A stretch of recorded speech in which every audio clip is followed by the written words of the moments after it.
ഈ ഉദുഹയത്തിന്റെ മാംസം പുറം നാടുകളിലേക്ക് പോകുന്നത് കൊണ്ട് ബുദ്ധിമുട്ടുണ്ടോ? ഉളുഹിയ്യത്തിന്റെ മാംസം മറ്റു നാടുകളിലേക്ക് കൊടുക്കാൻ പറ്റുമോ എന്നതാണ് ചോദ്യം. ഉളുഹിയ്യത്തിന്റെ മാംസം എവിടെയാണോ ഉളുഹിയ്യത്ത് മൃഗം അറുക്കപ്പെട്ടത് ആ നാട്ടിൽ നിന്ന് മറ്റൊരു നാട്ടിലേക്ക് നിർബന്ധമായ ഘടകം നീക്കം ചെയ്യാൻ പാടില്ല, അത് ഹറാമാണ്.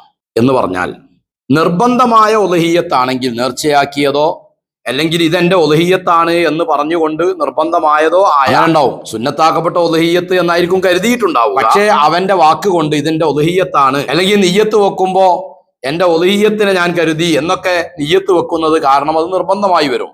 നിർബന്ധമായി വന്നാൽ അതിന്റെ എല്ലാ മാംസവും ആ നാട്ടിലെ ഫുഖറാഇന് നൽകണം, മറ്റൊരു നാട്ടിലേക്ക് നീക്കം ചെയ്യാൻ പാടില്ല, ഹറാമാണ് എന്നതാണ് ഷാഫിഈ മദ്ഹബിലെ പ്രബലമായ അഭിപ്രായം. എന്നാൽ അതുപോലെ തന്നെ സുന്നത്താക്കപ്പെട്ട ഉളുഹിയ്യത്താണെങ്കിലോ, സുന്നത്താക്കപ്പെട്ട ഉളുഹിയ്യത്തിൽ നമ്മൾ ഫഖീറിന് കൊടുക്കൽ നിർബന്ധമാണ് എന്ന് ഞാൻ നേരത്തെ ചോദ്യത്തിന് മറുപടിയായി പറഞ്ഞു. ഓരോ ആളുകളുടെയും വിഹിതത്തിൽ നിന്ന് ഫഖീറിന് അല്പം ഫഖീറിന് കൊടുക്കൽ നിർബന്ധമാണ്. എന്നാൽ ആ ഫഖീറിന് കൊടുക്കുന്ന വിഹിതം മറ്റു നാട്ടിലേക്ക് നീക്കം ചെയ്യാൻ പാടുള്ളതല്ല, അത് ആ നാട്ടിൽ തന്നെ വിതരണം ചെയ്യേണ്ടതാണ്. നിർബന്ധമായ ആ ഒരു ബാധ്യത അത് ഫഖീറിന് കൊടുക്കൽ നിർബന്ധമാണല്ലോ, ആ നിർബന്ധമായത് മറ്റു നാട്ടിലേക്ക് നീക്കം ചെയ്യാൻ പാടില്ല, അത് ആ നാട്ടിൽ തന്നെ നൽകേണ്ടതാണ്.